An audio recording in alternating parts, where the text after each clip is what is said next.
था, लेकिन अब से मैं उसे उतार देता हूं और आपका रंग मुझ में आ जाए। इसी चीज को प्रिय हम देखते हैं हमारे जीवन में। इस सौभाग्य के लिए परमेश्वर का बहुत बहुत धन्यवाद कि प्रभु ने एक अच्छा मौका दिया है हमारे जीवन में।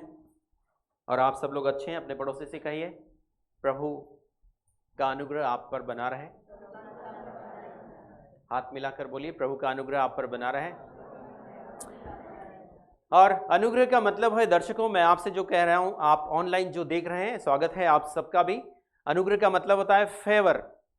फेवर का मतलब है हिंदी शब्द परमेश्वर हमारे साथ में खड़े होना या पक्ष में आकर खड़े होना। यदि प्रभु हमारे साथ आकर खड़े हुए तो दुनिया की कोई भी शक्ति हम पर हावी नहीं हो सकती, क्योंकि परमेश्वर सर्वशक्तिमान है। उस परमेश्वर की हम इबादत करते हैं और वो परमेश्वर हमारा चरवाहा है, हमारा रखवाला है और वो हमारे साथ में खड़े हैं। आपको निराश, परेशान, हताश, दुखी होने की जरूरत नहीं है, क्योंकि वो कभी भी हमें अकेला नहीं छोड़ते हैं। और आप जानते हैं, दुनिया की वो जो लेडी जो 18 बरस की थी, कहते हैं जिसका नाम मरियम है, स्वर्गदूत उसके पास आता है और कहता है परमेश्वर तेरे साथ है। ये बड़े सौभाग्य की बात थी उसके लिए। उसने कहा परमेश्वर का अनुग्रह मतलब परमेश्वर का फेवर तेरे साथ है। और मैं आप सुनने वालों से कह रहा हूं कि परमेश्वर का फेवर हम सबके साथ है। प्रभु ने हमें कभी अकेला नहीं छोड़ा, लेकिन सर्वदा प्रभु हमारे साथ रहते हैं। प्रियो, मैं आपसे कहूंगा सर्वदा प्रभु को साथ लिए चलें। और मेरे साथ खोलिए, आज कुछ बातें मैं आपके सामने रखना चाहूंगा। हम कहते हैं, मैं आपसे कहूंगा अपने जीवन का नवीनीकरण करें। अच्छे वस्त्र पहनना सभी को बहुत अच्छा लगता है, तैयार होना सबको अच्छा लगता है, टिप टॉप रहना सबको अच्छा लगता है, लेकिन परमेश्वर चाहते हैं अपने जीवन को नवीनीकरण करें या नया बनाए, अपने मन को बदलाव लेकर आए, अपने हृदय को बदलाव लेकर आए। हम कहते हैं मसीह में आने से शरीर में कोई बदलाव नहीं होता है, लेकिन मन का नवीनीकरण होता है। और यदि मन का नवीनीकरण है, दिमाग का नवीनीकरण है, तो हम प्रभु के विचारों को अपने अंदर आने देते हैं, वो भी बाखूबी परमेश्वर में लिए चलते हैं। लेकिन जब तक हमारे मन का नवीनीकरण नहीं हो, हम मसीह से कोसों दूर हैं। आप मैं सुनने वालों से भी कह रहा हूं, आप जो ऑनलाइन देख रहे हैं, मन का नवीनीकरण बहुत ही ज्यादा मायने रखता है हमारे लिए, क्योंकि प्रभु यीशु मसीह का प्रचार था और यूहन्ना का भी प्रचार था, मन फिराओ, स्वर्ग का राज्य निकट है। आज कुछ नवीनीकरण के बारे में बातें मैं आपके सामने रखना चाहूंगा। मेरे साथ खोलिए रोमियो की किताब अध्याय 12 आयत 1 और 2। मैं आपके सामने इसे पढ़ना चाहूंगा। इसलिए हे भाइयों, मैं तुमसे परमेश्वर की दया स्मरण दिलाकर विनती करता हूं कि अपने शरीरों को जीवित और पवित्र और परमेश्वर को भावता हुआ बलिदान करके चढ़ाओ, यही तुम्हारी आत्मिक सेवा है। दूसरी आयत, इस संसार के सदृश न बनो, परंतु तुम्हारे मन के नए हो जाने से तुम्हारा चाल चलन भी बदलता जाए, जिससे तुम परमेश्वर की भली और भावती और सिद्ध इच्छा अनुभव से मालूम करते रहो। प्रेरित पौलुस रोमियो की कलीसिया को एक खत लिखता है, और पौलुस ने 13 किताबें लगभग लिखी है। आधा नया नियम आप समझ लीजिए पौलुस ने लिखा है। और पौलुस यहां पर यह विवरण देता है, हे भाइयों, पर मैं आपसे कहूंगा हे बहनों भी। संबोधन में याद रखिए, भाइयों का वर्णन आया तो बहनें कहेगी ये तो हमारे लिए वचन नहीं है, लेकिन ये दोनों को मिक्स करके बोला गया है। इसलिए आप यदि अंग्रेजी में देखेंगे तो कुछ तर्जुमा आपको अलग मिलेगा, क्योंकि पहले हिब्रू था, उसके बाद वो किंग जेम्स में आया, किंग जेम्स के बाद हिंदी वर्सन आया, और कई सारे वर्सन में जो वास्तविकता है वचन की वो कहीं न कहीं हल्की हो जाया करती। इसलिए आपको समझना होगा, भाइयों के बारे में ही नहीं कहता, बहनों के बारे में भी कहता है। बहनों, आपको नाराज होने की जरूरत नहीं है। मैं आपसे कहूंगा भाइयों बहनों, मैं तुम्हें परमेश्वर की दया स्मरण दिलाकर विनती करता हूं। परमेश्वर की दया, और परमेश्वर दया का धनी है। 2-3 बातें, उससे पहले मैं आपसे कुछ कहना चाहूंगा। पुराना नियम में मूसा हमें यह प्रगटीकरण करता है कि परमेश्वर व्यवस्था का परमेश्वर है, और आप भी मानते हैं व्यवस्था का परमेश्वर है, और मैं भी मानता हूं। परमेश्वर व्यवस्था का परमेश्वर है, लेकिन व्यवस्था मुझे यह बताती है कि मैं पापी हूं। आप भी सुनिए, और हम सब, व्यवस्था बताती है कि हम पापी हैं, और जो कोई व्यवस्था को तोड़ेगा उसको सजा मिलेगी। मैं आपसे यह कहूं, परिपूर्ण तो कोई भी नहीं, जो भी कोई भी परमेश्वर के पास आया है वो परफेक्ट नहीं हो सकता है। फरीसी शास्त्री भी परफेक्ट नहीं थे, मूसा भी एक बार चिढ़ गया था, गुस्सा हो गया था, वो भी परिपूर्ण नहीं था। नूह, जिस पर परमेश्वर का अनुग्रह हुआ, उसने भी वाइन पी के नाटक किया, वो भी परिपूर्ण नहीं था। हम देखते हैं व्यवस्था के द्वारा कोई भी व्यक्ति धर्मी हो नहीं सकता, और हम सिद्ध हो नहीं सकते। व्यवस्था में सिखाती यदि गलत करेगा तो मार दिया जाएगा। मेरा जो परमेश्वर है, मैं जिस परमेश्वर की आराधना करता हूं, वो गुस्सेला परमेश्वर नहीं है। मैं आपके लिए भी कह रहा हूं और मेरे लिए भी है यह, वो गुस्से वाला परमेश्वर नहीं है। तो मूसा दिखाता है, जिन लोगों ने परमेश्वर की आज्ञा का उल्लंघन किया, एक दिन में 23,000 लोग मारे गए। क्यों मारे गए? क्योंकि परमेश्वर के योग्य उन्होंने बलि नहीं चढ़ाया, क्योंकि उन्होंने परमेश्वर को अपने जीवन को समर्पित नहीं किया, वो परमेश्वर की व्यवस्था के अधीन परिपूर्ण नहीं बने, और परमेश्वर ने उन्हें ग्रहण नहीं किया। कैन ने भी जब गड़बड़ किया तो परमेश्वर ने उसे ग्रहण नहीं किया। इसका मतलब यह दिखाता है परमेश्वर कैन पर क्रोधित था, और यदि मैं भी गलत करूंगा तो परमेश्वर का क्रोध मुझ पर आएगा, तो मैं बच ही नहीं सकता हूं। ध्यान से सुनिएगा, इस बात को आप नजरअंदाज मत कीजिए। मैं आपको एक शिक्षा देने के लिए आया हूं। आप कहेंगे पास्टर साहब हमारे लिए भविष्यवाणी करेंगे, हमारे लिए ये करेंगे, हमारे लिए वो करेंगे, पर मैं चाहता हूं आप एक शिक्षा को हासिल करें, क्योंकि शिक्षा इंसान को ऊंचाइयों पर ले जाती है। और पौलुस की पत्रियां ज्यादातर हमें शिक्षा देती है। प्रभु यीशु मसीह ने भी ज्यादातर चेलों को शिक्षा प्रदान किया है। भीड़ में वो प्रचार करते थे, लेकिन आराधनालयों में प्रभु यीशु मसीह उपदेश देते थे। इसलिए मैं भी आज भाई को बोला था, मैं एक सिद्धांत को रिलीज करूंगा, एक उपदेश को मैं रिलीज करूंगा। बोले आपको जैसे लगता है वैसा कीजिए। जय मसीह की, नाराज मत होइएगा। तो शिक्षा हमें स्थिर करेगी, हमें दृढ़ करेगी, हमें मजबूत करेगी। तो वो दिखाता है कि जितने लोगों ने पुराना नियम में गड़बड़ किया, ज्यादातर लोग मारे गए। तो फिर मैं कैसे परमेश्वर की आराधना करता हूं? मैं कैसे परमेश्वर की आराधना कर सकता हूं? क्योंकि मुझे डर लगेगा, मुझे भय लगेगा। गलत तरीके से यदि परमेश्वर के पास में आ गया, पुराना नियम सिखाता यदि मैं नहाकर नहीं गया तो भी मारा जाऊंगा। यदि मेरे शर्ट में घंटियां नहीं लगी है और मैं परमेश्वर के स्थान में आ गया और वो घंटियां नहीं बजने लगी तो भी मैं मर जाऊंगा। यदि मैं अपवित्र हूं तो भी मैं मर जाऊंगा। यदि मेरे वस्त्रों में बदलाव नहीं तो भी मैं मर जाऊंगा। मतलब कुल मिला के पुराना नियम सिखाता है कि मैं परमेश्वर के समीप यदि गलत तरीके से आया तो मैं मारा ही जाऊंगा। तो मैं परमेश्वर की आराधना क्यों करना है? मैं परमेश्वर के पास मरने के लिए नहीं आया हूं, मैं आया हूं जीवन पाने के लिए।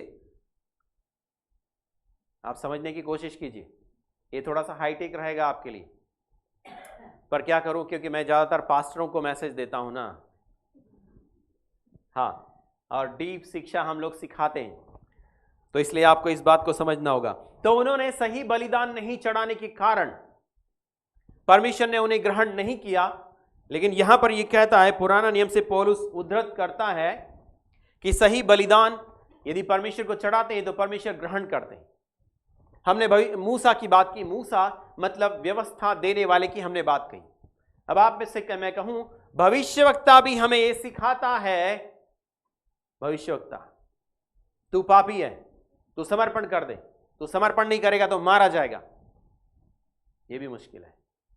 भविष्यवक्ता और व्यवस्था दोनों एक ही चीज बताती है कि तू गड़बड़ करेगा तो तू मारा ही जाएगा, तेरा जीवन बच नहीं सकता। मतलब वो हमें बताता है परमेश्वर तुझ पे क्रोधित है। परमेश्वर सृष्टि करता है, वो दिखाता है परमेश्वर करुणामय है, परमेश्वर दयालु है, लेकिन तू किसी प्रकार से बच नहीं सकता यदि तू व्यवस्था को तोड़ेगा। फरीसी और शास्त्री भी बताते हैं, उस जब स्त्री को लेकर उसके पास आए तो उन्होंने कहा इस मूसा की व्यवस्था में यह बताती है ऐसी पापीन को पत्थर मार के जान से मार दिया जाए, तू क्या कहता है? यह बड़ी विडंबना है। प्रभु यीशु मसीह के सामने भी बड़ी हैरान करने वाली बात थी। लेकिन आप जानते हैं प्रभु यीशु मसीह प्रेमी परमेश्वर, कहिए प्रेमी परमेश्वर है। जान देकर वो बचाने वाला है। ये बड़ी सौभाग्य की बात थी उस महिला के लिए। जान देने वाला उसके सामने खड़ा है। वो महिला एक चीज जानती है, तरस से भरा हुआ है, कोई भी आ जाए पर इसके सामने मुझे कोई मार नहीं सकता। व्यवस्था आए पर मुझे मार नहीं सकती, भविष्यवक्ता आए पर मुझे मार नहीं सकता, क्योंकि बचाने वाला मेरे सामने है। और वहीं पर था वो। इन्होंने भविष्य व्यवस्था की किताब दिखा दी। यहां लिखा है 10 कमांड में, तू व्यभिचार न करना। भविष्यवक्ता भी यही कहता है।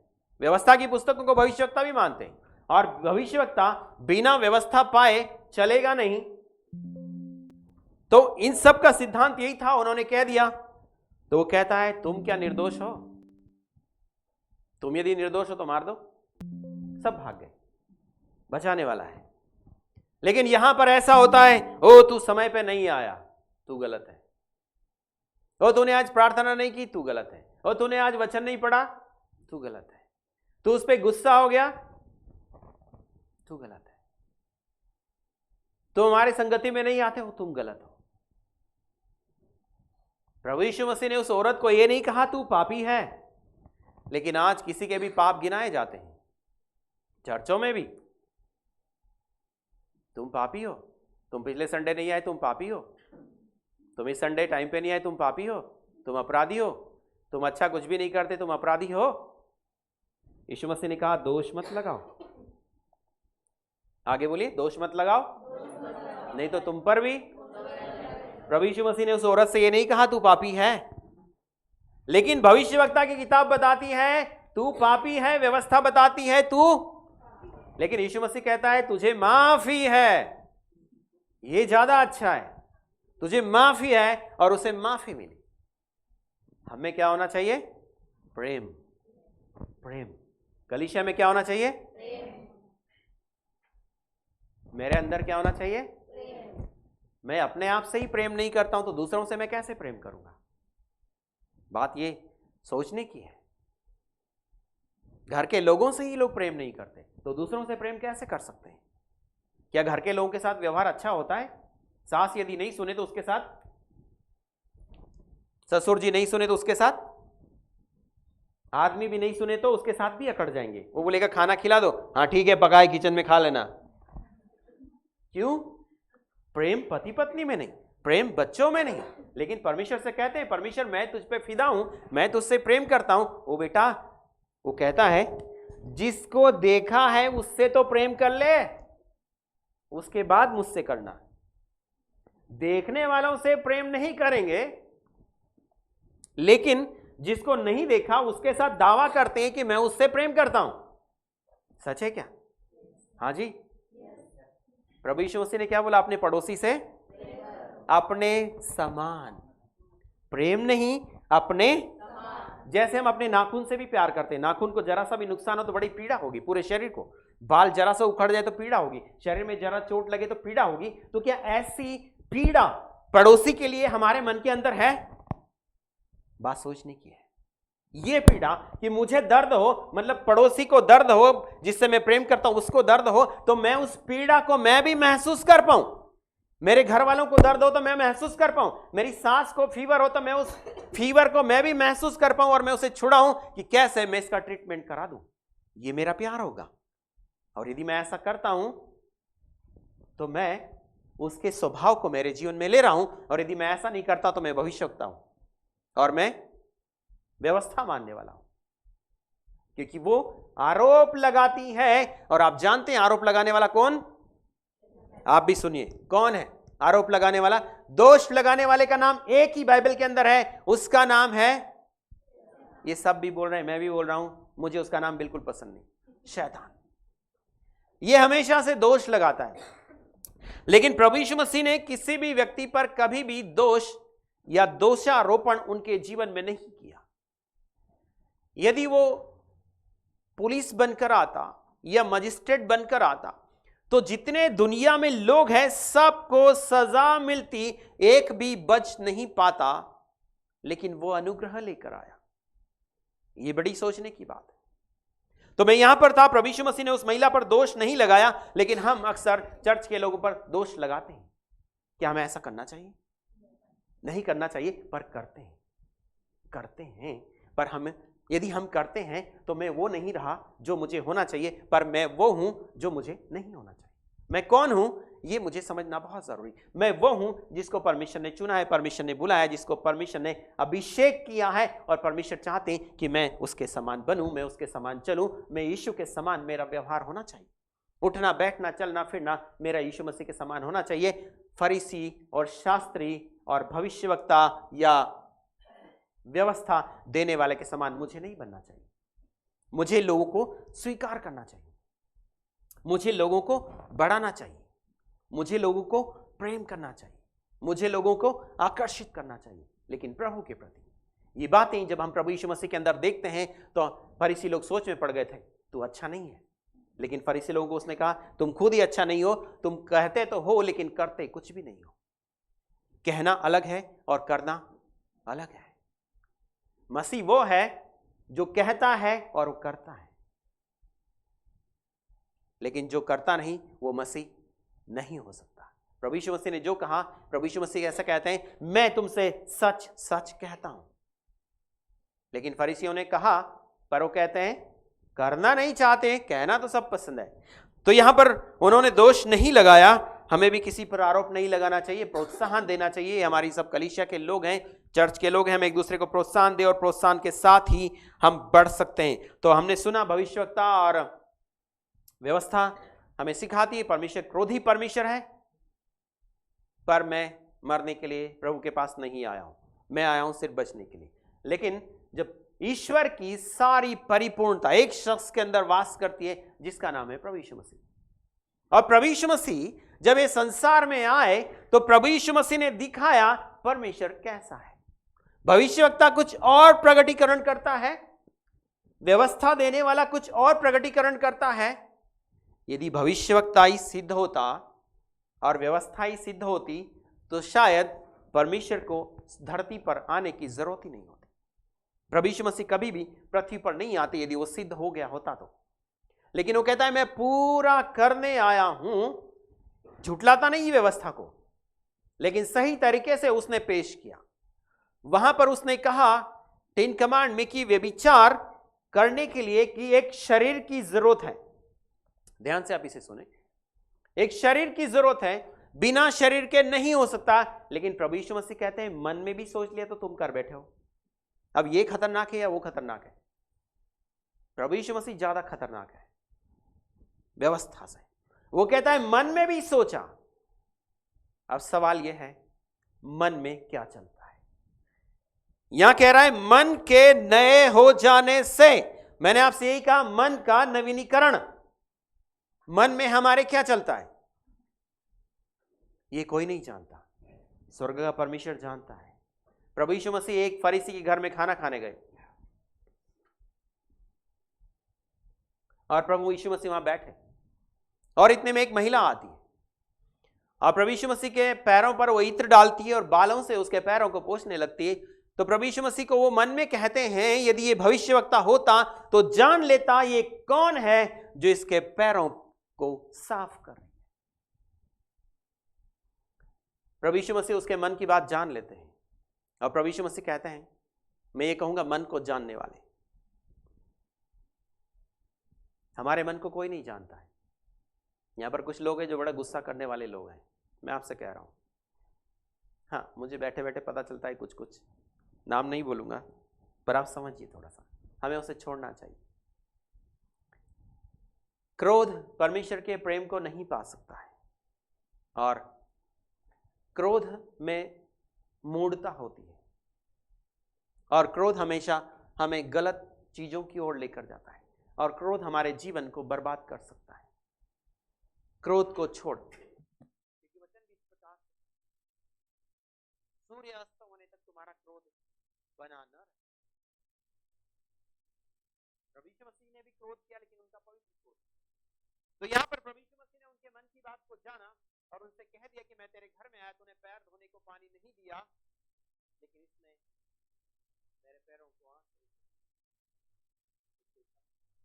प्रभु मन की बातों को जानते, लेकिन हम किसी के मन की बातों को नहीं जानते, लेकिन मन से बहुत सारी चीजों को बाहर निकालते। लेकिन ये कहता है मन का नवीनीकरण। अब हम मन का नवीनीकरण कैसे करें? सबसे पहले हम यहीं पर आते हैं। कह रहा है विनती करता हूं कि अपने शरीरों को जीवित। अब ये जीवित शब्द का उपयोग क्यों करता है? सार्थक तो जिंदा है, मैं भी जिंदा हूं, रूपाली भी जिंदा है, ये वर्शिप टीम वाले भी सब जिंदा है, आप जितने लोग आए सब लोग जिंदा है, लेकिन ये कहता है जीवित। अब ये कौन सी बला आ गई यहाँ पर जीवित? मैं कहूंगा मैं तो जिंदा हूं, रूपाली को भी बोलूंगा तो वो बोले कि मैं भी जिंदा हूं, तो फिर जिंदा होने की जरूरत है। पर ये कहता है शरीर के काम या पुराना मनुष्यत्व और एक नया मनुष्यत्व। पुराना मनुष्यत्व को कहते हैं मरा हुआ और नया मनुष्यत्व को कहते हैं जीवित मनुष्यत्व। मतलब संसारिक स्वभाव के बारे में ये बातें करता है, आप इसे समझिएगा। संसारिक स्वभाव मतलब संसार जिस प्रकार से अपने कामों को करता है, जिस प्रकार से वो जीवन को व्यतीत करते हैं, उसको कहते हैं संसारिक स्वभाव। तो जिनके अंदर संसारिक स्वभाव है वो जीवित अवस्था में उसे नहीं कहते, आप इसे समझिए। उसको कहते हैं मरे हुए काम। अब आप ये मत कहिए कि मर जाने के बाद भी आदमी कोई काम करता है, पर मृत अवस्था में वो है जो परमेश्वर के वचन के अनुसार जीवन को व्यतीत नहीं करता। मृत अवस्था में वो है जो प्रभु के नियमों का उल्लंघन करते हैं। मृत अवस्था में वो है जो अपनी मन मर्जी पूरा करने के लिए कुछ भी करते हैं। ये सारे लोग मृत अवस्था के अंतर्गत आते हैं। मतलब अपनी मर्जी परमेश्वर को बोलना और उससे फोर्स कराना कि मेरी ही मर्जी को आप मेरे जीवन में पूरा करें, ये है शारीरिक लोग जो मृत अवस्था में पाए जाते हैं। लेकिन ये कह रहा है जीवित। लेवी 1:10 पढ़िए जरा। व्यवस्था 1:10। पुराना नियम में बलि चढ़ाई जाती थी जानवरों की, लेकिन उस जानवर के बारे में कुछ खास बातें यहां पर लिखी हुई है। उस जानवर को किस प्रकार से होना चाहिए, पढ़िए जरा।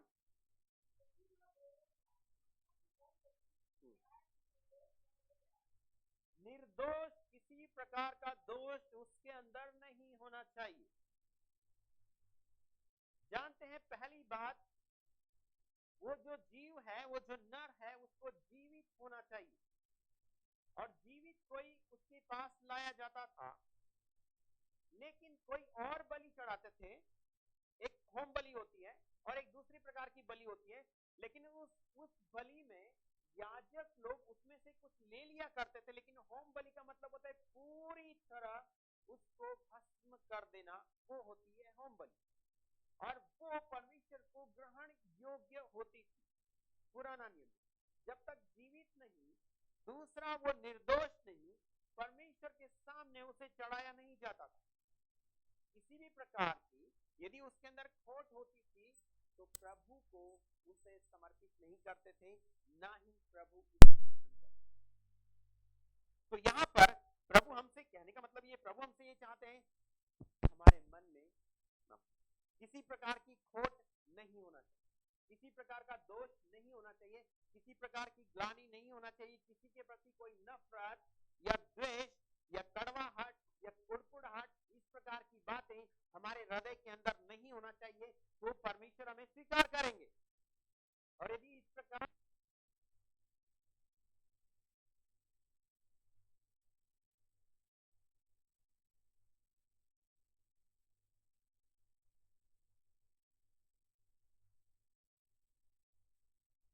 जय मसीह की। ओके, अच्छी बात है। तो यहां पर कह रहा है निर्दोष पशु की बलि यहां पर होती थी, लेकिन प्रभु यीशु मसीह आने के बाद सब खत्म हो गया।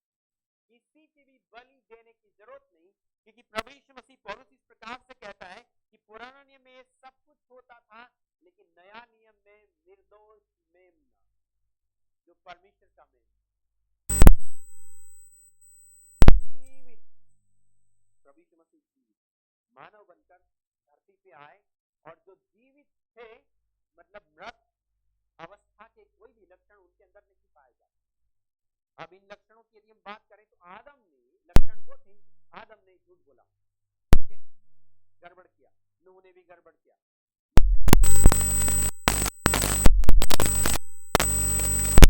अर्थात गंदे काम, व्यभिचार, गंदे काम, दुष्पन, सोना, इच्छा,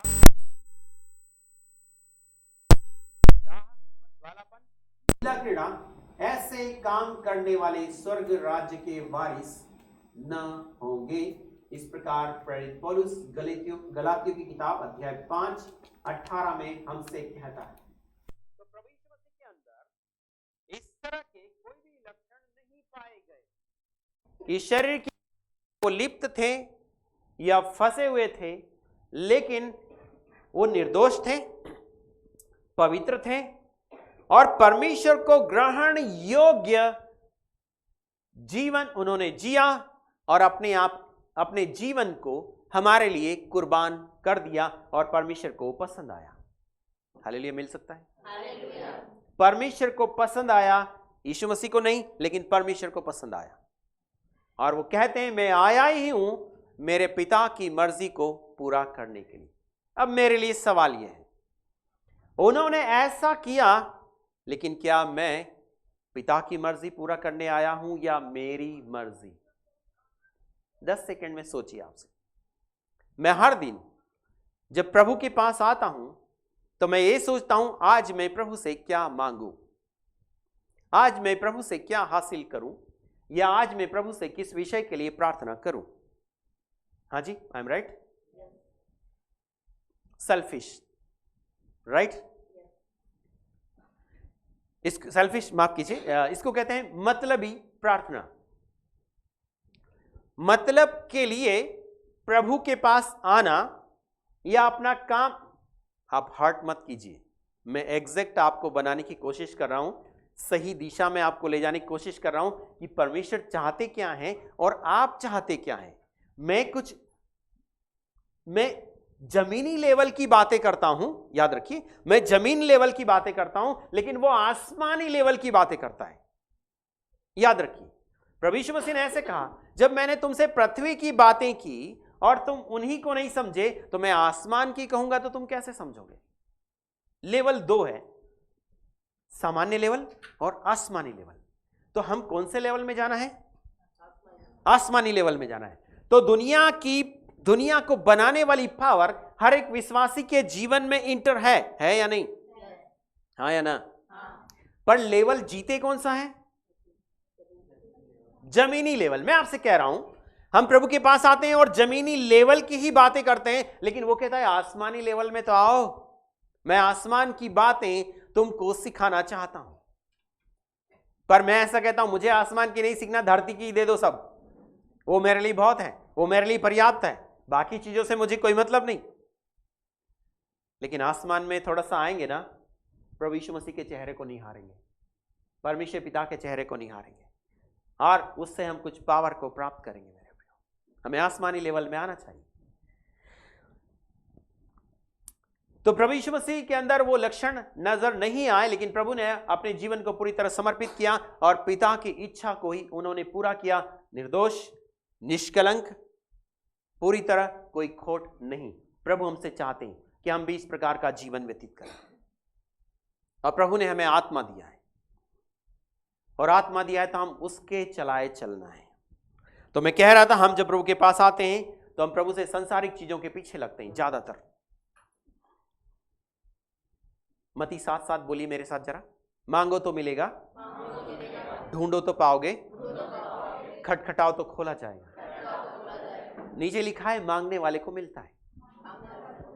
आपने भी कहा, इसीलिए आप ऐसा कहते हैं। यहां लिखा है मत्ती 7:8 में मांगने वाले को मिलता है, लेकिन वो कहता है आसमानी मांगना। वहां आगे लिखा है आसमानी मांग। आसमानी क्या? होली स्पिरिट को मांग। होली स्पिरिट मांगने से ये जो दुनिया की चीजें ना सब आ जाएगी। होली स्पिरिट नहीं मांगेंगे तो दुनिया की चीजों के पीछे लगेगी तो वो नहीं आती, लेकिन होली स्पिरिट को हमारे जीवन में मांगना बहुत जरूरी है। एक दिन एक बहन का फोन आता है, सब लोग गवाही बोल रहे थे, एक टेस्टिमनी बोलना चाहूंगा। सोनू नाम है उसका, करीब 22 बरस की है, उसके 2 बच्चे हैं, करीब 16 साल में उसकी शादी होगी, लेकिन 2 साल हो गए उसका आदमी सुसाइड करके मर गया। अच्छी विश्वासी, हम उसको प्रभु में लेकर आए, क्यों मरा ये तो नहीं पता, लेकिन उसे बहुत खांसी आती थी। उसने काफी सारा ट्रीटमेंट भी लिया और ठीक नहीं हुई। बात करने में भी खांसी, सोने में भी खांसी, पूरा टाइम खांसी। एक दिन वो मुझे मैसेज करती, भैया आपसे बात करना है। भैया बोलते, मैं सब लोगों को बोल के रखा है मुझे पास्टर नहीं, भैया बोले तो ज्यादा अच्छा है। भैया मुझे बात करना है। मैंने सुबह उसे कॉल की, मैंने कहा सोनू क्या हो गया बेटा? बोले रात को आप मेरे स्वप्न में आए थे। तो मैंने कहा क्या हुआ? लोगों के स्वप्न में जाता हूं मुझे नहीं मालूम कैसे, पर वो बोल रही आप मेरे स्वप्न में आए। तो मैंने हुआ क्या? बोले मुझे बहुत खांसी आ रही थी और स्वप्न में आकर आपने कहा सुनो मैं तेरे लिए प्रार्थना करूंगा, तेरी खांसी ठीक हो जाएगी। और बोले रात को स्वप्न में आकर मेरे लिए आपने प्रार्थना किया और मेरी खांसी पूरी तरह गायब हो गई। मैंने कहा मेरे लिए हैरान करने वाली बात है, तेरे लिए सरल होगी पर मुझे हैरान कर दिया। बाइबल इस तरह से कहती है हर व्यक्ति का एक स्वर्गदूत होता है, ऐसा सुना है मैंने भी, बाइबल में पढ़ा भी है। हर व्यक्ति का स्वर्गदूत होता है और वो कहीं न कहीं जिनको जरूरत होती है वो वहां पहुंच जाता है। हम नहीं, स्वर्गदूत पहुंचता है, लेकिन दिखाई कौन देगा? हम ही दिखाई देंगे। इस बात को हमें समझना बहुत जरूरी है। तो बड़ा अद्भुत लगा, वो मुझे बोलती कलीसिया में बोलना। मैं बड़ी सोच में पड़ गया कि इसे कलीसिया में कैसे बोलूं, लेकिन आखिर में सोचा बोल देते हैं। बड़ी सोचने की बात थी। इस तरह से भी परमेश्वर किसी किसी के जीवन में काम करते हैं। और रात को लगभग पूरी रात में नहीं सोया, लेकिन कुछ कुछ सोया भी था और प्रेयर में था। लेकिन काफी सारे लोग मेरे पास प्रार्थना कराने आए थे रात को, बहुत सारे। जिसको हाथ लगा रहा था उसको भूत आ रहा था, मुझे समझ में नहीं आ रहा था क्यों आ रहे। हाँ, और काफी सारे लोग मुझे बोल रहे थे हमारे लिए प्रार्थना करो, हमारे लिए। काफी सारे विषय भी बोलते हैं और वो फिर चले जाते हैं, लेकिन मैं उनसे सचमुच कभी नहीं मिला हूं, ना मैं उन्होंने कभी देखा है।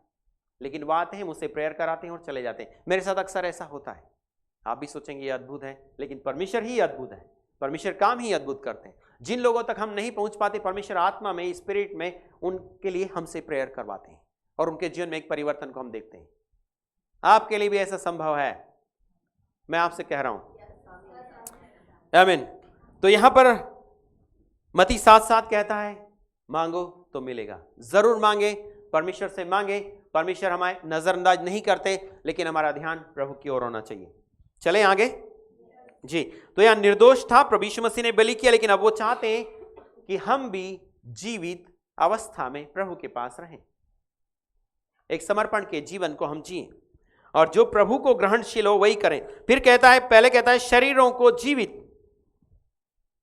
हम नेगेटिव चलते हैं या पॉजिटिव चलते हैं, ये बात भी हमारे लिए सोचने की है। ज्यादातर हमारे मन के अंदर जो विचार है नेगेटिव होते हैं। परिस्थिति जब हमारे विपरीत होती है तो हमारे अंदर नेगेटिव विचार पैदा होना शुरू होते हैं। इसका मतलब यह है अभी तक हमारे मन का नवीनीकरण नहीं हुआ है। यदि नवीनीकरण हो गया होता तो समस्या आने पर प्रभु यीशु मसीह के विचार हमारे अंदर उठने लगते, प्रभु यीशु मसीह की बातें हमारे जीवन के अंदर आती। उसे ही कहते हैं नवीनीकरण। तो ये कह रहा है जीवित, हमारे अपने शरीरों को जीवित। जब परमेश्वर ने दाऊद से पूछा तू कहां है, मैं आपसे एक सवाल कर रहा हूं, परमेश्वर ने दाऊद से पूछा तू कहां है, तो आपका जवाब क्या होगा? हाँ जी। तो दाऊद ऐसा कहता है मैं छत के ऊपर घूम रहा हूं। हेलो, नजरअंदाज मत कीजिए। दाऊद ऐसा बोलता है मैं छत के ऊपर घूम रहा हूं, तो क्या देख रहा है? बोले मैं पड़ोसी के घर में झांक रहा हूं। हेलो, हर दिन झांकते हो इसके अंदर, जीवित नहीं है, मुर्दा है वो जिसके अंदर कुछ चीजें अच्छी है, कुछ चीजें बहुत ही अच्छी है, बहुत ही अच्छी है, और वो चीजें हमें आकर्षित करती है। शैतान ने हमें बहुत बड़ा वेपन दे दिया है हमारे हाथ में, हमारे जेब में, हमारे घर में। बोले बेटा ये तेरे लिए बहुत फायदेमंद है, नहीं तो आईफोन ले आओ, फास्ट चलेगा, है ना, वो बहुत फास्ट चलेगा। और बोला बेटा इसमें उलझने से बहुत अच्छा है, क्या यीशु मसीह करते रहता है, कभी कभी इसे भी देख लिया करो। और जब इसे देखने लगता है, शुरुआत में तो हम चलाते हैं, लेकिन बाद में वही हमको चलाने लगता है। कई सारे लोगों को चलाता है। दाऊद को उसने चला दिया। क्या कर रहा है बेटा? छत पे घूम रहा हूं। खाली घूमना ही सही नहीं, बोले मैं सिर्फ घूमूंगा ही सही, लेकिन दूसरे के घर में झांकने लग गया था वो। नजरों पे कंट्रोल कीजिए, मन को कंट्रोल कीजिए, अच्छा नहीं है। जवान है सब लोग, नजर कंट्रोल करेंगे तो जीवित है। नजरों में भी पवित्रता होना चाहिए। सुनने वालों, मैं आपसे कह रहा हूं, क्या नजरों में पवित्रता है? एक बार देखा गलती नहीं है, मैं भी आपसे कहूं एक बार जरूर देखिएगा, पर बार बार देखा गलती है। एक बार हमने देखा लेकिन फिर बाद में पहले दिखाया लेकिन फिर बाद में देखने लगते हैं। पहले दिखाया जाता है मोबाइल के अंदर, लेकिन फिर बाद में घुस कर देखते हैं, डीपली देखते हैं। क्या देखते हो? जब यूहन्ना ने ऐसा कहा, ये परमेश्वर का मेमना है, पतरस और यूहन्ना को, तो ऐसा लिखा है उन्होंने उस पर दृष्टि की, तो उनकी दृष्टि वहां पर लगी हुई थी, मेरी दृष्टि कहां पर लगी हुई? मैं प्रभु में विश्वासी हूं, मैं प्रभु का वचन पढ़ता हूं, मैं चर्च आता हूं, मैं बाइबल पढ़ता हूं, मैं रोज प्रार्थना करता हूं, सुबह दोपहर शाम मैं लोगों को प्रभु का वचन भी सिखाता हूं, लेकिन मेरी नजरें कहां पर है? छत से किसी के और के घर में या मोबाइल में अंदर तक, कहां पर? थोड़ा सोचिए, शायद आपको चोट लगेगी, पर चोट लगने से, घाव लगने से थोड़ा सा अच्छा होता है। हाँ जी, घाव लगना चाहिए तो उसका मरहम भी मिलेगा। घाव नहीं तो दर्द से गुजरना पड़ता है। मसीह जीवन में भी दर्द से गुजरना पड़ता है। तो मैं आपसे ये कहूंगा कि मोबाइल में मत बने रहिए। वो जीवित नहीं, वो हमें मार देगा एक दिन, वो हमें बहुत दूर लेकर जाएगा। हमें दूर नहीं जाना है, हमें प्रभु के करीब रहना है। यूज कीजिए लेकिन काम के लिए। इंदौर में एक भाई रहते हैं, 20,000 की नौकरी करते हैं, उनके 2 बच्चे हैं। उनकी किडनी का इन्फेक्शन हुआ, किडनी में से पस ऐसा बहता है जैसे पानी बह रहा हो। हम 10 मिनट खाली उनके साथ बैठे, पूरे 5 कपड़े उन्होंने भर दिए, बह रहा है, बहुत स्मेल, मतलब बैठ नहीं सकते, इतनी बदबू। उन्होंने मुझे बुलाया, ये बह रहा है लेकिन वो मोबाइल में गेम खेल रहा है। बोले पास्टर साहब 10 मिनट दे दो मुझे। मैंने क्यों? बोले मेरे 2,000 लगे हैं। 10 मिनट के बाद, हाँ पास्टर साहब आप मेरे लिए प्रार्थना कर सकते हो। मरने पर है, पर गेम खेल रहा है, इससे मेरा घर चलता है। मैंने कहा घर तो प्रभु चलाते, नहीं इससे मेरा घर चलता है। बोले बीवी खूबसूरत है लेकिन ध्यान कहां पर है? मोबाइल के अंदर। आखिरी में उसको सुसमाचार सुना, हालांकि वो प्रभु को पहले से जानते, लेकिन बोले चर्च कभी कभी जाते हैं। स्कीम नंबर 78 में ही रहते हैं वो। पानी टंकी बड़ी सी कोई है, उसके अंदर गली में जाएंगे तो एक और टंकी आती है, उस टंकी के पास उनका घर है। नाम नहीं बोलूंगा, आप जाके पकड़ेंगे उसको, जाके बोलेंगे इसलिए। हाँ, वो मेरे लिए अच्छा नहीं है। आखिरी में उनके लिए जाके प्रार्थना किया, प्रभु ने उन्हें चंगाई दिया, नॉर्मल सीजर हुआ और वो ठीक है अभी। लेकिन वो अभी भी, उनकी वाइफ का कहना है, ये अभी भी गेम खेलते हैं और कई सारे क्रेडिट कार्ड के द्वारा इन्होंने पैसा लिया है और लाखों का कर्जा इसके ऊपर हो गया है। खूबसूरत बीवी, मैं आपसे फिर से कहूं, पर मन बीवी के पास नहीं, मन बच्चों के पास भी नहीं, मां बाप के पास भी नहीं, इस बेकार से आइटम में। कहां उसका जीवन है? क्या जीवित है वो? नहीं, मैं आपसे कहूंगा मृत अवस्था में है। उसको जीवित होना चाहिए, जिंदा रहना चाहिए। वो कहते हैं परिवार के लोग, आप आओ समझाओ। मैंने कहा मुझे टाइम दो, तो आएंगे। बोले छुट्टी नहीं है, तो मैंने कहा ठीक है, मुझे भी छुट्टी नहीं है। आप यदि मुझे टाइम देंगे तो हम 4 घंटे आपके साथ बैठ सकते हैं, लेकिन आप टाइम नहीं, तो हम आपके साथ नहीं बैठ सकते। तो वो जीवित अवस्था में कहते तो हैं, जय मसीह की कहते हैं, लेकिन उनके जीवन में कोई भी चेंज या परिवर्तन को मैं नहीं देखता हूं। तो मैं नहीं कह सकता कि वो प्रभु के लोग हैं। प्रभु के लोग हैं तो उनको प्रभु के वचन के अनुसार चलना चाहिए। तो जीवित अवस्था में होना चाहिए। दूसरा कहता है पवित्र, आंखों में पवित्रता होना बहुत जरूरी है। मोबाइल पर अटके थे, छोड़ दीजिए। यदि आप इसमें उलझे हुए तो छोड़ दीजिए, गलत विचारों में उलझे हुए तो छोड़ दीजिए, गलत बातों में उलझे हुए तो छोड़ दीजिए, क्योंकि ये हमें पीछे लेकर जाएगी, आगे नहीं। क्योंकि हम कहते हैं हम प्रभु के साथ जीवन जी रहे हैं, लेकिन ये हमारे जीवन को गर्त में ले जा सकता है। पर प्रभु नहीं चाहते कि हम पीछे जाएं, प्रभु चाहते हैं हम आगे की ओर बढ़ें। केकड़ा कहते हैं आगे चलो, लेकिन पता है केकड़े की चाल कैसे होती है? बैक साइड होती है, वो हमेशा पीछे पीछे जाते हैं, आगे नहीं। चलो आगे चलो, आगे चलो, आगे चलो, आगे चलो, आगे चलो, लेकिन पीछे रहते हैं वो। प्रभु हमसे ये नहीं चाहते, लेकिन प्रभु यीशु मसीह हमें अपनी चाल दिखाते हैं और कहते हैं मेरे पीछे चल। कहिए मेरे पीछे चल। मैं किसके पीछे हूं? मैं इसके पीछे हूं। प्रभु मेरी नौकरी में इजाफा दे दे, प्रभु मुझे तरक्की दे दे, प्रभु मेरी लॉटरी लग जाए, प्रभु मेरे अकाउंट भर जाए, प्रभु मेरा घर बन जाए, प्रभु मुझे गाड़ी मिल जाए, प्रभु मुझे साड़ी मिल जाए। ये हमारी प्रार्थना है। मैं आपको डांटने के लिए भी हूं। प्रभु जिससे प्यार करते हैं उसको, बच्चा मस्ती करेगा तो आप सुनने वालों से भी कह रहा हूं डांट पड़ेगी। अच्छा है, हमें भी पड़ती है, पर ऐसा कोई काम ही मत करो जिसके कारण डांट पड़े। पर प्रभु यीशु मसीह ने कोई गलत काम नहीं किया, फिर भी मार पड़ी, फिर भी ताड़ना पड़ी, फिर भी क्रूस पे लटका दिया। अब हमने तो इतना भी नहीं किया, फिर तो पड़ेगी ना। तो कह रहा है पवित्र, पहले कह रहा है शरीर में पवित्रता होना चाहिए, देखने में पवित्रता होना चाहिए, बोलने में पवित्रता होना चाहिए, चलने में पवित्रता होना चाहिए, हर चीज में हमारे अंदर पवित्र होना चाहिए। क्योंकि लेवी कहता है 19:2 में, तुम्हारा परमेश्वर जैसा यहोवा पवित्र है तुम भी पवित्र बनो। तो ये कह रहा है पवित्र। हमने वहां देखा निर्दोष, निष्कलंक और पवित्र मेमना बलि किया जाता था। तो हम भी जब प्रभु के पास आए तो जीवित अवस्था में आए, कैन के समान नहीं आए, आहाब के समान नहीं आए, गलत लोगों के समान हम प्रभु के पास ना आए, हारून के समान प्रभु के पास ना आए। तो ये कह रहा है पवित्र। तीसरी चीज कहता है परमेश्वर को भावता हुआ बलिदान। परमेश्वर की मर्जी पूरा करने के लिए हम सेक्रीफाइस करने के लिए प्रभु के पास आते हैं। इसका मतलब यह है कि मैं आज प्रभु के पास आया हूं, लेकिन मैं अपनी मर्जी पूरा करने आया हूं, परमेश्वर की मर्जी पूरा करने आया हूं।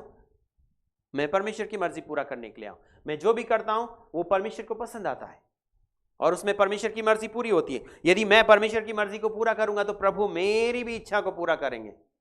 आमीन मिल सकती है। आप परमेश्वर की मर्जी पूरा कीजिए, आप जो चाहेंगे वो मिलेगा।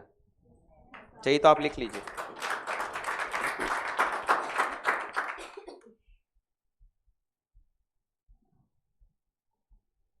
इजरायलियों ने परमेश्वर की मर्जी पूरा किया।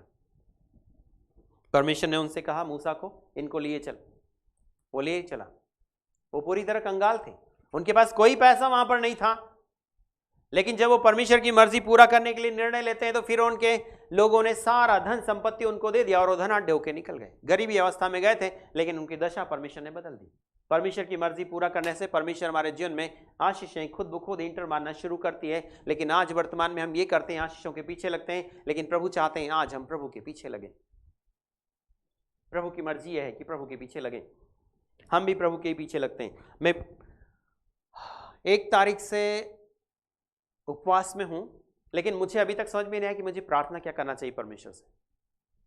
यकीन मानिए मैं हर दिन मेरी प्रार्थना बदलती और हर दिन सोचता हूं कुछ नया प्रार्थना, लेकिन एग्जैक्ट मुझे समझ में नहीं आया कि मुझे प्रार्थना करना चाहिए। मेरे क्या प्रार्थना करना चाहिए। मैं रोज परमेश्वर से पूछता हूं कि आज मैं क्या प्रार्थना करूं, आप मुझे बताइए। मैं अभी तक भी कंफ्यूज हूं कि मैं क्या प्रार्थना करना चाहिए। नहीं समझ में आया मुझे कि प्रभु मुझसे चाहते क्या है, पर आज समझ में आया कि ये चाहते हैं परमेश्वर। हेलो, रोमियो 12:1 और 2 चाहते हैं कि ऐसा बन जा, सब ठीक है। तो परमेश्वर को भावता हुआ बलिदान करके चढ़ाओ, यही तुम्हारी आत्मिक सेवा है।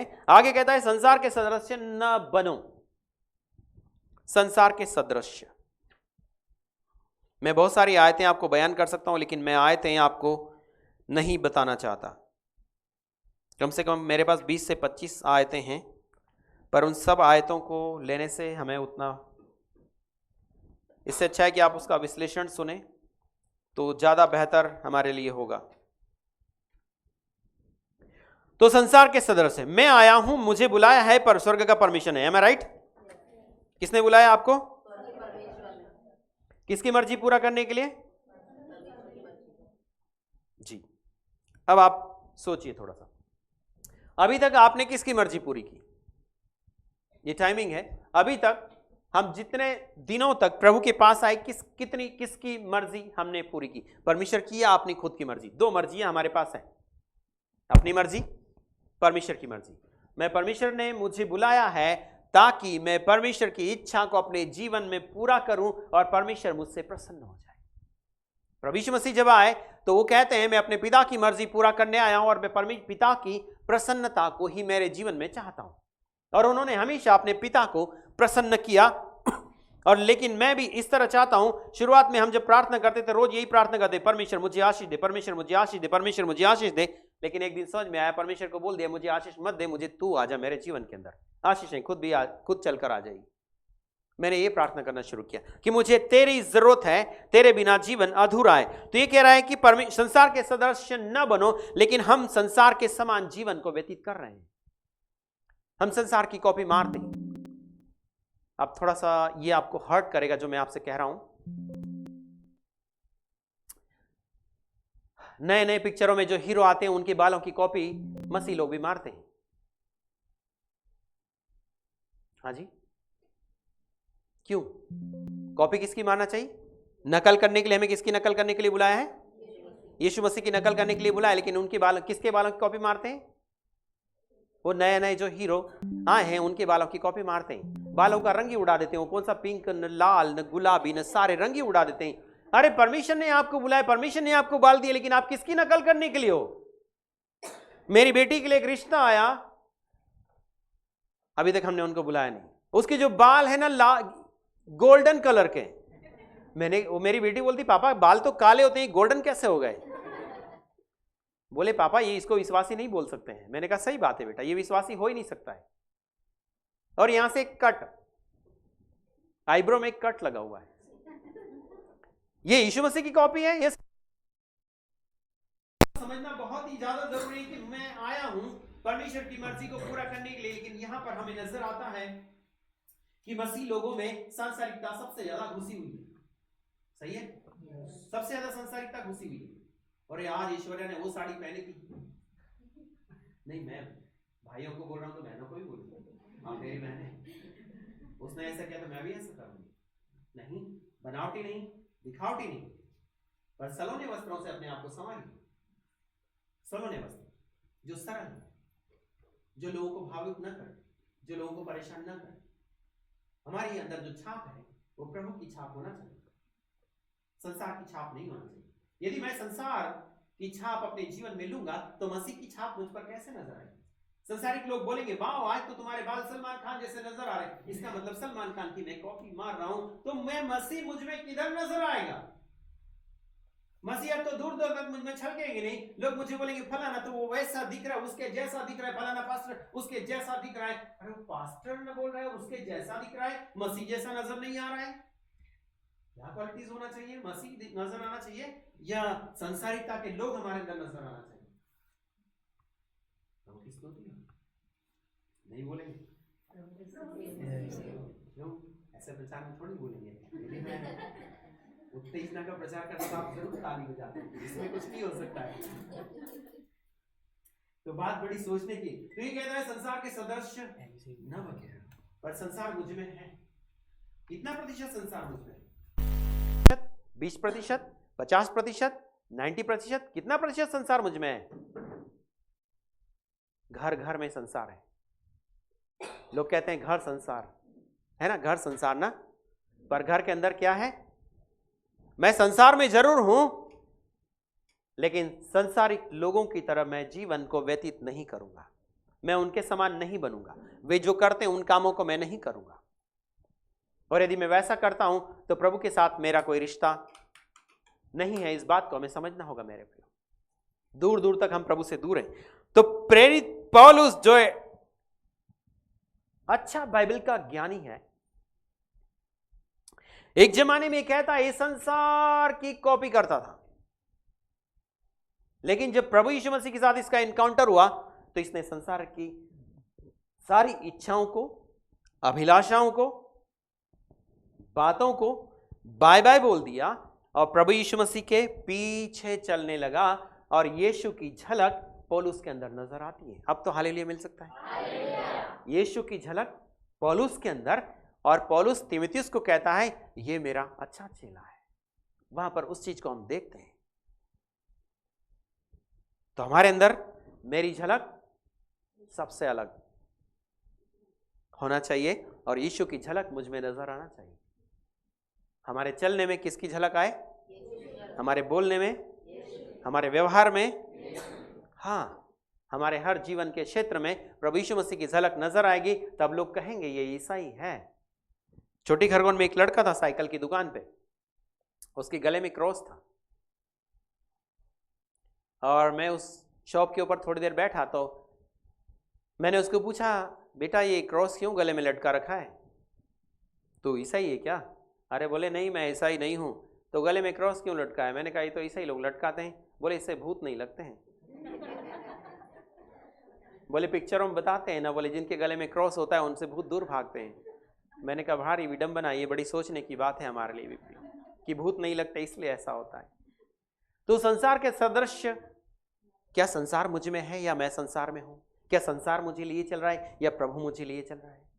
ये बात हमें बड़ी सोचने की। आप बड़ी आसानी से कह सकते हो कि मैं प्रभु के पीछे चलता हूं, लेकिन यदि आप सोच समझकर आप यदि देखेंगे तो आपको पता चलेगा कि मैं प्रभु में बहुत कम हूं। मेरा जीवन प्रभु में बहुत कम है, मेरे विचार प्रभु में बहुत कम है, मेरा उठना प्रभु के समान नहीं है, मेरा चलना प्रभु के समान नहीं है, मेरा व्यवहार या मेरा बोलना प्रभु के समान नहीं है। हमारे जीवन के हर पहलू में कौन नजर आए? प्रभु यीशु मसीह। प्रभु यीशु मसीह के जीवन में हमेशा उनके पिता की झलक नजर आती है। लेकिन हमारे जीवन में भी प्रभु यीशु मसीह की झलक नजर आना चाहिए। और झलक किस प्रकार से नजर आएगी? जब हम इसके अंदर अपने आप को देखेंगे।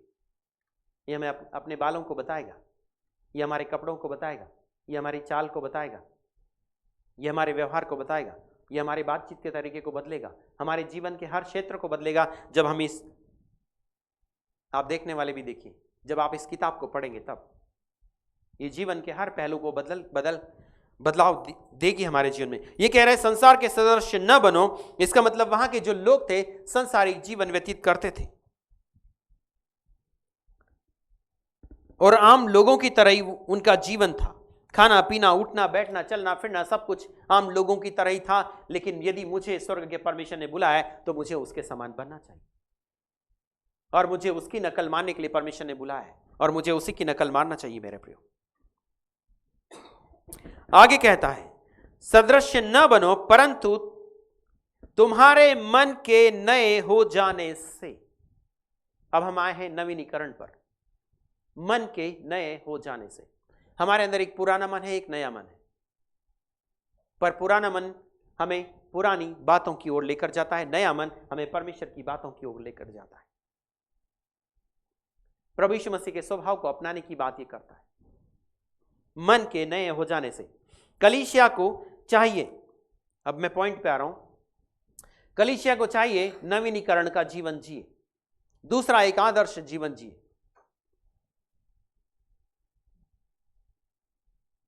तीसरा, बेहतर जीवन व्यतीत करें ताकि लोगों को भी लगे ये कलीसिया है, लोगों को लगे ये कलीसिया है। आप जिस घर में रहते हैं, ध्यान से सुनिए इसे, आप जिस मोहल्ले में रहते हैं या आप जिस नगर में रहते हैं, मान लीजिए कलीसिया उठा ली जाए तो क्या आपके घर के लोग पूछेंगे ये कहां चले गए? पड़ोसी लोग पूछेंगे ये कहां चले गए? क्या आपको ढूंढेंगे वो कहां चले गए? ये बात बड़ी सोचने की है। यदि हमारा उनके साथ अच्छा व्यवहार हुआ, हमारी बातें उनके साथ बेहतर रही, हमारा उठना बैठना, हमारा चाल चलन उनके साथ बेहतर रहा, तो हमारे उठाए जाने पर वो पता करेंगे कि ये लोग कहां चले गए और ये लोग कौन थे। क्या हमारे पड़ोसी में जानते हैं हम कौन है? वो बाजा बजाए तो हम उसको चिल्लाते हैं ये बंद कर रहे, मत बजा। हाँ जी, सही है, हमें डिस्टर्ब होता है। आप बजाओ तो उसको डिस्टर्ब नहीं होगा, वो बजाए तो हमको डिस्टर्ब होगा। हाँ जी, ना जी, एग्जैक्ट। हाँ, हम उसको बंद करने के लिए बोलते हैं लेकिन हम बजा सकते हैं। आज हमारा क्रिसमस है, बजाएंगे हम, तो क्या करना है, जा। प्रभु के विरोध में उसने कुछ भी बोला था, हम उसको 10 सुना देंगे। इसका मतलब मेरे मन का नवीनीकरण नहीं हुआ है, मेरा उनके साथ पटती नहीं है, मेरी उनके साथ जमती नहीं है।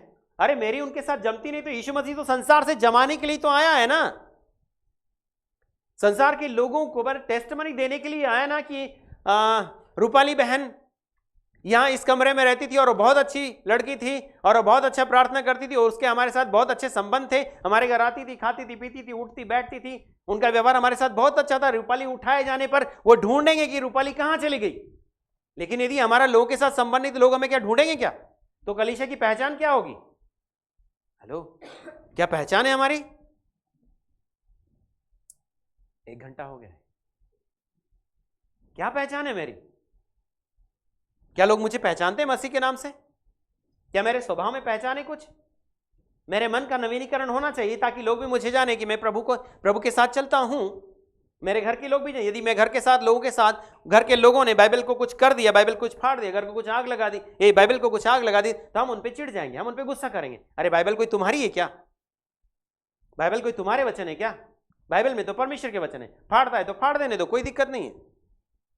वो परमेश्वर को झूठ ला रहा है, पर आपका स्वभाव प्रभु यीशु मसीह के साथ होना चाहिए। एक गाल पे मारे तो दूसरे पे दंड से बजा दो।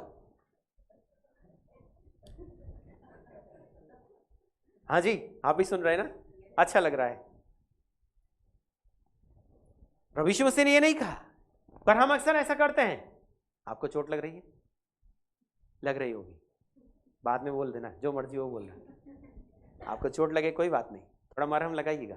ये प्रभु वचन है, ये मुझे भी मारेगा, आपको भी मारेगा, सबको ही मारता है। तो ये किसी को नहीं छोड़ता है, मैं आपसे ये कहूं, क्योंकि 2 धारी तलवार है। तो हमारे घर के लोगों ने यदि हमारे प्रभु यीशु मसीह के बारे में कुछ कहा था, हम उनके साथ झगड़ा करने के लिए तैयार होते। क्यों झगड़ते हो? क्यों उनसे कुछ कहते हो? वो आपके बारे में थोड़ी कह रहे हैं, वो तो उसके बारे में कह रहे हैं। जब वो कुछ नहीं कह रहा है तो तुम कहने वाले कौन होते हो? हेलो, पर लड़ने के लिए मैं पहले लड़ूंगा, मैं लड़ूंगा। क्यों? मेरे प्रभु के बारे में बोला। क्या वो निपट नहीं सकते? क्या आपको आगे करेंगे लड़ने के लिए? वो मैं कमजोर हूं, तू निपट ले। आज तू रेसलर है, तू पहलवान है, तू निपट ले, तू बोलने में ज्यादा शार्प है, तू सब कुछ कर सकता है, मैं कुछ नहीं कर सकता। क्या वो सर्वशक्तिमान नहीं है? फिर भी हम लड़ने के लिए आगे हो जाते हैं। तो हमारी गवाही क्या रहेगी? हमारे घर के अंदर प्रभु यीशु मसीह आए और आपको उठा के ले गए तो आपकी सास कभी नहीं पूछेगी कि कहां गई मेरी बहू, जाती है तो जान दो, अच्छा है शांति मिली, छुटकारा मिल गया। नहीं, और सास विश्वासी है और बहू विश्वासी नहीं, सास चली है तो बहू बोल देगी अच्छा है छुटकारा मिल गया, आज तो थाने में रपट लिखाने भी नहीं जाएंगे कि चलेगी मेरी सास। ये बात बड़ी सोचने की है। क्या हमारे मन का नवीनीकरण है? क्या मन में परिवर्तन है?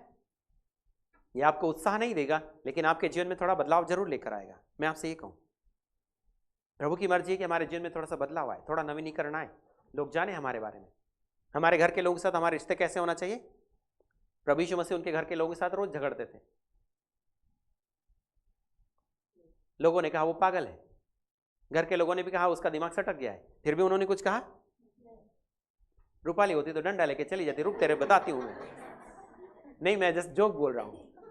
हाँ, रुक तेरे बताती हूं मैं आज कि कौन पागल है, तू या मैं।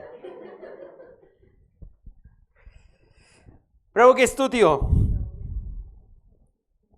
तो यहां पर इन्हीं चीजों को हमें नजर आता है। हमारे मन का नवीनीकरण होना बहुत जरूरी, मन को बदलना बहुत जरूरी, हमारे चाल चलन को बदलना बहुत जरूरी, हमारे व्यवहार में बदलाव होना बहुत जरूरी है, तो ही हम प्रभु के लोग हैं। मेरे प्रियो,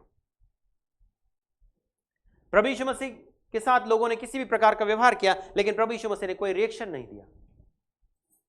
जिंदा है वो जो रिएक्शन देते हैं, मर गया है वो जो रिएक्शन नहीं देता है। मरने वाले के सामने वो रसिया की एक मिसाइल लेकर जाओ, नाम तो मैं नहीं पता, और बोले तेरे उड़ा देंगे, बोले वो कुछ नहीं बोलेगा। जिंदा आदमी को बोले तो उड़ा देंगे, बोले मैं तेरे को पहले निपटाऊंगा, बाद में तेरे। हाँ, ये बात बड़ी सोचने की है। जिंदा लोग रिएक्शन देते हैं, मुर्दा लोग रिएक्शन नहीं देते। यदि मैं जिंदा हूं तो मैं शारीरिक हूं, और यदि प्रभु मुझ में जीवित है तो मैं रिएक्शन नहीं दूंगा। यदि मैं क्रोधी हूं तो मैं रिएक्शन दे रहा हूं, मतलब क्रोध मुझ पर प्रभुता करता है, चिड़चिड़ाहट मुझ पर प्रभुता करती है, नफरत मुझ पर प्रभुता करती है, गलत बातें मुझ पर प्रभुता करती है, तो मैं रिएक्शन दे रहा हूं। मतलब पौलुस कहता है अब मैं जीवित ना रहा लेकिन प्रभु मुझ में, पर हम कहते हैं मैं जीवित हूं, प्रभु मुझ में नहीं है, पर प्रभु हमें होना चाहिए। इसलिए यीशु के चलाए चलिए, तो क्या नवीनीकरण हमारे अंदर आज है? कि हमें चेंज की जरूरत है या हमें बदलाव की जरूरत है? हमें सुधरने की जरूरत है? हमें सुधरना चाहिए। मैं भी हर दिन सुधरने की कोशिश करता हूं। हर दिन शाम को बैठ जाता हूं, आज मैंने क्या गलत देखा, फिर बोलता हूं देखो ऐसा दोबारा नहीं होना चाहिए। मेरी आंखों पे थोड़ा अंकुश होना चाहिए, मेरे सुनने पे थोड़ा अंकुश होना चाहिए, मैं गलत बातों को नहीं सुनना चाहिए, मैं गलत चाल नहीं चलना चाहिए, मैं गलत व्यवहार नहीं करना चाहिए। ये सब मैं प्रभु से शाम को मूल्यांकन करता हूं मेरे जीवन का, और हमें अपने आप को जांचना चाहिए। तो ये कह रहा है मन के नए हो जाने से घर के लोगों के साथ हमारा व्यवहार बेहतर होना चाहिए। मैं आपसे ये कह रहा हूं आज, पड़ोसी लोगों के साथ आपका व्यवहार बेहतर होना चाहिए, चाहे वो विश्वास करे या ना करे। ये आपकी टेस्ट मनी होगी। ये कलीसिया यदि चली जाएगी तो हमारे बारे में कोई नहीं पूछेगा, हमारे बारे में पड़ोसी भी नहीं पूछेगा, हमारे बारे में रिश्तेदार भी नहीं पूछेगा, हमारे बारे में कोई नहीं पूछेगा, तो फिर हमारी टेस्ट मनी नहीं होगी और ना ही वे कभी प्रभु को मानेंगे। प्रभु यीशु मसीह के प्रेम से आकर्षित होते हुए सारे लोग प्रभु के पास आते थे, उसकी सुनने के लिए, बैठने के लिए, बातें करने के लिए। हमारे आकर्षण का केंद्र प्रभु यीशु मसीह है। हमारे जीवन में यदि प्रभु यीशु मसीह है तो हमारे अंदर आकर्षण होना चाहिए, हमारे शब्दों में आकर्षण होना चाहिए, ताकि लोग प्रभु के पास आए, लोग प्रभु को ग्रहण करें। हमारी गवाही जबरदस्त होना चाहिए, हमारे बोलने से बढ़कर हमारे व्यवहार में झलकना चाहिए। प्रभु यीशु मसीह के व्यवहार में सब कुछ झलकता था, पर मैं आज लोगों के व्यवहार में बहुत कम बातें देखता हूं। कभी कभी मुझे भी अपने आप पे भी ऐसा लगता है कि मुझ में भी बहुत कमियां हैं, मुझे सुधर जाना चाहिए। मैं ऐसा सोचता हूं 23 साल सेवा करने के बाद कि मुझे सुधर जाना चाहिए। तो आप सोचिए, आप क्या सोचेंगे? मैं रोज ही बोलता हूं मुझे सुधरना चाहिए, लेकिन 1 साल से ज्यादा ही बोल रहा हूं कि सुधर जाना चाहिए। नहीं तो पता नहीं वो मुझे ले जाएगा कि नहीं ले जाएगा, क्या मैं वहां जाऊंगा या क्या? ये बात बड़ी सोचने की है। यदि इस तरह मेरे जीवन में नवीनीकरण नहीं आए, लोगों के साथ मेरा अच्छा संबंध नहीं है, तो मैं कैसे उसके साथ जाऊंगा, कैसे उसको अपना मुंह दिखाऊंगा, और कैसे वो मुझे स्वीकार करेगा? हम कहते हैं मैंने यीशु मसीह को ग्रहण किया, हाँ या ना? हम पापी थे तो भी वो हमारे पास आया और वो बोलता है मैं, पहले उसने हमें ग्रहण किया, हमने नहीं। पहले उसने हमें स्वीकार किया, उसके बाद हमने उसे स्वीकार किया। हम गलत होने के बावजूद भी वो हमारे जीवन में आने के लिए चाहता है। लेकिन कोई भी कलीसिया का एक भी बंदा गलत हो जाए तो हम उसको ग्रहण करने के लिए तैयार नहीं होते, या पास्टर भी गलत हो जाए तो उसे ग्रहण करने के लिए तैयार नहीं होते, ये गलत आदमी को घर में बुलाने के लिए तैयार नहीं होते। मतलब हम जब गलत थे उसने हमको बुला लिया, लेकिन कोई गलत है तो हम उसको घर में बुलाएंगे नहीं, बिल्कुल नहीं। हेलो, जय मसीह। नहीं, मैं साफ हूं, वो पाप है, वो ठीक नहीं है। हमें इस बात को समझना होगा, मन का नवीनीकरण हमारे जीवन में बहुत ही मायने रखता है मेरे प्रियो। तो मन के नए हो जाने से कह रहा है तुम्हारा चाल चलन, बोलिए तुम्हारा चाल चलन, नहीं कहिए मेरा चाल चलन। पड़ोसी से कहिए तू सुधर जा। अरे नहीं, खुद को बोलिए तू सुधर, मैं खुद सुधर जाऊं, पड़ोसी को नहीं। ये पड़ोसी को सुधारने की नहीं बोलता है, पड़ोसी का चाल चलन बदलने की बात नहीं बोलता, ये कहता है खुद का चाल चलन बदलो। प्रेरित है, ये प्रभु की ओर से नियुक्त किया हुआ आदमी है, प्रभु की ओर से ठहराया हुआ व्यक्ति है, और प्रभु इस पर यकीन करते हैं। प्रभु यीशु मसीह ने इसे दर्शन दिया और ये कह रहा है चाल चलन बदलता जाए। भविष्य काल बोल रहा है, आज चाल चलन नहीं बदलना है, लगातार बदलते बदलते बदलते और प्रभु की सिद्धता की ओर बढ़ते जाना है। एक दिन बदलाव की बात नहीं करता है, भविष्य काल की बात करता है। आज जीवन में 10 गलतियां हो सकती, कल 9 होगी, 8 होगी, 7 होगी, 6 होगी, 5 होगी। इस तरह हर दिन तेरे जीवन का नवीनीकरण होते रहना चाहिए। हर दिन की बात करता है, प्रेजेंट टेंस नहीं है, ये फ्यूचर की बात कर रहा है। चाल चलन बदलता जाए, बदल जाए नहीं, बदलता जाए। तो जीवन के हमारे हर क्षेत्र को प्रेरित पौलुस बदलने की बात कह रहा है मेरे। पर आज चर्च को मैं आपसे कहूंगा जरूर बदलना चाहिए, जरूर हमें अपने मन को नया करना चाहिए। अपने विचारों में, अपने दिमाग को। अब कैसे हम बदल सकते हैं, सवाल यह है, प्रभु के वचनों को अपने हृदय में आने दीजिए, प्रभु के वचनों को अपने मन में जगह दीजिए। संसार की कोई भी बातें जो आप सुनते हैं उनको एक कान से डालिए और दूसरे कान से निकालिए, लेकिन प्रभु वचन को हृदय में स्थिर हो जाने दीजिए। यह हमें बदलेगा। प्रभु यीशु मसीह जब संसार में आए, उन्होंने लोगों से बात किया और जितने लोग प्रभु के साथ चलने लगे, उन्होंने प्रभु के व्यवहार को अपने जीवन में अपनाया, प्रभु की बातों को उन्होंने अपने जीवन में अपनाया और उनके चाल चलन में हम बदलाव को देखते हैं। प्रभु यीशु मसीह इसीलिए कहते हैं मेरे पीछे हो ले। उसका मतलब यही है, उनकी चाल हमें सीखना है, उनका बोलना हमें सीखना है, उनका व्यवहार हमें सीखना है, उनकी हर बातों को ही हमें सीखना है। तब हम होंगे परिपक्व या परिवर्तित मसीह, और वही होगी कलीसिया के कारण तब संसार में परिवर्तन आएगा। एक मसीह व्यक्ति यदि प्रभु के साथ परिवर्तित होकर जीवन को व्यतीत करेगा तो संसारिक व्यक्ति उसके जीवन को देखकर वो खुद परिवर्तित होकर प्रभु में आएगा। लेकिन जब तक हमारे जीवन में परिवर्तन नहीं, लोग परिवर्तित नहीं होंगे। मेरे प्रियो, प्रभु हमसे ये चाहते हैं। आज हमने कई सारी बातों को सीखा कि मन का नवीनीकरण, और यदि मन का नवीनीकरण हो जाएगा प्रभु वचन के अनुसार, तो हम परमेश्वर की इच्छा को जान पाएंगे, प्रभु की मर्जी को जान पाएंगे और परमेश्वर की महिमा लगातार करेंगे। मेरे प्रियो, तो आज मैंने 4-5 बातें आपके सामने रखी। शरीर को जीवित, पवित्र, परमेश्वर का भावता हुआ बलिदान, फिर मन का नया हो जाए, संसार के सदृश मत बनो, चाल चलन बदल जाए जिससे हम परमेश्वर की सिद्ध इच्छा को मालूम करते रहें। और इन दिनों में प्रभु हम भी यही चाहते हैं कि मैं प्रभु की इच्छा को जानूं। तो आयत 1 और आयत 2 को फिर से आप घर जाके पढ़िएगा और प्रभु से कहिएगा कि मैं आपकी इच्छा को जानना चाहता हूं, लेकिन ऊपर की बातों को आप पूरा करेंगे तो प्रभु की इच्छा को ऑटोमेटिक आप जान पाएंगे। प्रभु हमारे जीवन से यही चाहता है। इस समय इस संदेश को मैं बंद करूंगा। प्रभु इन वचनों के द्वारा आप सभी को आशीष प्रदान करें। प्रभु का अनुग्रह आप सब पर हो। आइए हम प्रभु के हाथ में आज इस दोपहर अपने जीवन को समर्पित करें। हम सोचें मेरे प्रियो थोड़ी देर के लिए, मुझे प्रभु ने बुलाया है और मैं प्रभु का हूं, लेकिन संसार में हूं।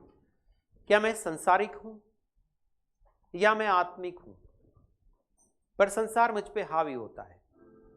लेकिन मैं आपसे आज कहूंगा, प्रभु से आप कहिए कि प्रभु मुझ पे कृपा कर, कि मैं नहीं बदल पा रहा हूं, मैं नहीं सुधर पा रहा हूं, मेरा मन अभी तक नहीं सुधरा है, नहीं बदला है। पर मैं चाहता हूं आपकी कृपा मेरे जीवन पर आए, आपकी दया मेरे जीवन पर आए, कि मेरा मन बार बार संसार की ओर जाता है, मेरे विचार बार बार संसार की ओर जाता है, संसार की चाल मुझ में है। पर आज मैं चाहता हूं या चाहती हूं मेरा मन का नवीनीकरण करें, आप मेरे विचारों का नवीनीकरण करें, कि मैं आपकी बातों को अपनाऊं और उन पर चलो और आपकी ही महिमा को लगातार करो। प्रभु से इस समय हम कृपा मांगे। मेरे प्रियो, प्रभु अद्भुत है और कृपालु है और प्रेमी परमेश्वर है। वो हमारे जीवन पर तरस खाएंगे, हमारे जीवन पर दया करेंगे, हमें अनुग्रहित करेंगे और मन को नवीनीकरण करेंगे। हमें परमेश्वर की आत्मा को मौका दे अपने जीवन में और उससे कहें इजाजत है आपको मेरे जीवन में। मैं आपको इजाजत देता हूं पूरी तरह कि मेरे शरीर, मेरे मन में बदलाव आए, मेरे विचारों में बदलाव आए और मैं आपके समान बनूं। ओ जीसस, हालेलुया। प्रार्थना करें थोड़ी देर, प्रभु से अपनी कृपा मांगे, प्रभु से कहें मुझ पर कृपा कर आज इस दोपहर, कि मैं आपकी महिमा करूं, आपकी महिमा, आपकी महिमा, आपकी महिमा। क्योंकि जिस उद्देश्य से आपने मुझे बुलाया है, मैं उसी उद्देश्य को प्रभु पूरा करूं। ओ जीसस, दया कर प्रभु, दया कर प्रभु, दया कर। आइए अपने जीवन को समर्पित करें। ओ जीसस, हालेलुया। करता समर्पण आत्मा और जीवन तेरी आराधना, मैं तन मन धन फिर से करता समर्पण। आत्मा और जीवन तेरी आराधना, मैं तन मन तेरी आराधना, मैं तन मन। हे प्रभु यीशु हो धन्यवाद, हो तेरे स्तुति आराधना। फिर से हे प्रभु यीशु हो धन्यवाद, हो तेरे स्तुति आराधना। करता समर्पण आत्मा और जीवन, करता समर्पण आत्मा और जीवन तेरी आराधना, मैं तन मन तेरी आराधना ले तन मन। आइए हम परमेश्वर के हाथ में अपने जीवन को समर्पित करें और प्रभु से कहें, प्रभु आपकी मर्जी मैं अपने जीवन में पूरा कर पाऊँ और आपकी इच्छा के अनुसार ही मैं जीवन व्यतीत करूँ, ताकि मेरे मन का नवीनीकरण हो। स्वर्गीय पिता, धन्यवाद इस दोपहर के लिए, आपके इन सामर्थी वचनों के लिए। परमेश्वर धन्यवाद इन भाइयों बहनों और बच्चों के लिए। प्रभु समर्पित है हम सबका जीवन आपके हाथों में। प्रभु हमने सुना आपके वचन को, ये वचन हमारे हृदय में घर कर जाए, हम इसे कभी ना भूलें, हम इस पर चले, मनन करें और आपकी महिमा कर पाए। हमारा मन का नवीनीकरण हो जाए, हमारे विचारों का नवीनीकरण हो जाए, हमारे दिमाग का नवीनीकरण हो जाए और स्वर्गीय पिता हम आपकी मर्जी पूरा कर पाए। प्रभु समर्पित है सभी भाइयों बहनों का जीवन आपके हाथों में। सोने आधारित हमें जीवन जीने के लिए मदद कर, सारी महिमा आपको मिले। धन्यवाद के साथ प्रभु यीशु मसीह के नाम मांगते हैं, सुन और कबूल कर स्वर्गीय पिता, आमीन। जय मसीह की आप सबको।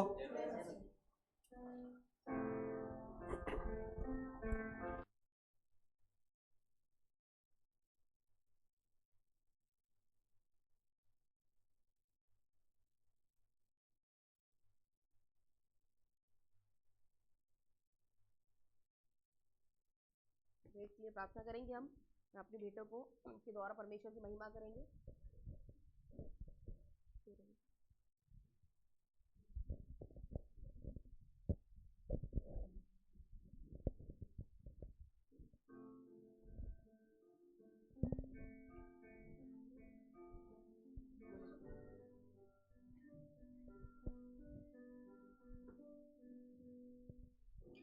तेरी स्तुति हो, तेरी महिमा हो, प्रशंसा हो प्रभु।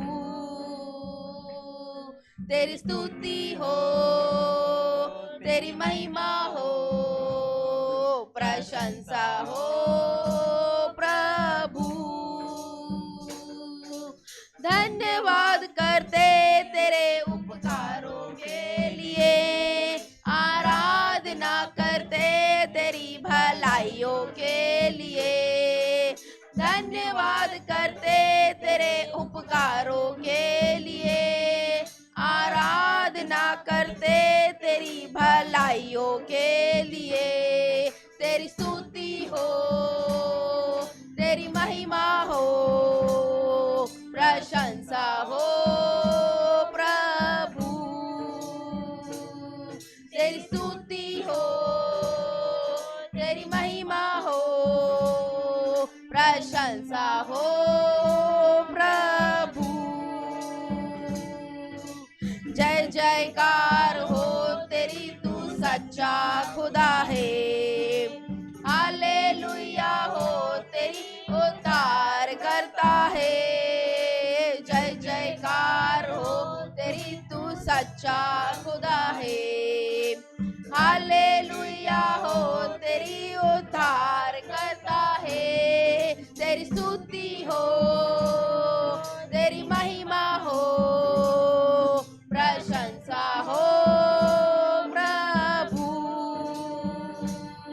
तेरी स्तुति हो, तेरी महिमा हो, प्रशंसा हो प्रभु, प्रशंसा हो प्रभु। हम इस भेंट के लिए हम ज्योति सिस्टर को बुलाना चाहूंगी, भेंट के लिए प्रार्थना करेंगी।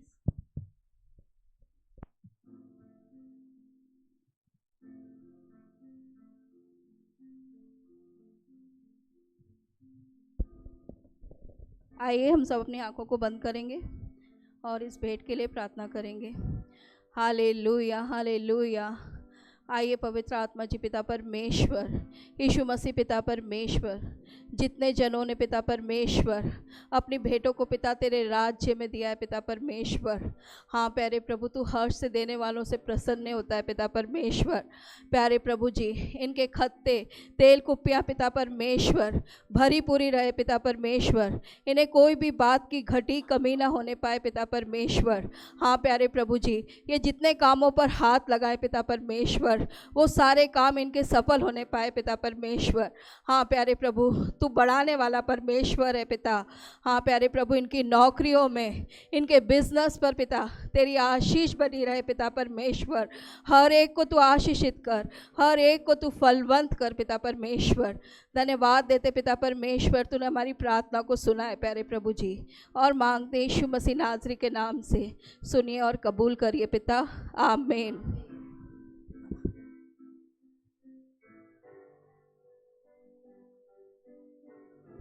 आखिरी की आशीष वचन के लिए हम अपने पास्टर जी को बुलाना चाहेंगे।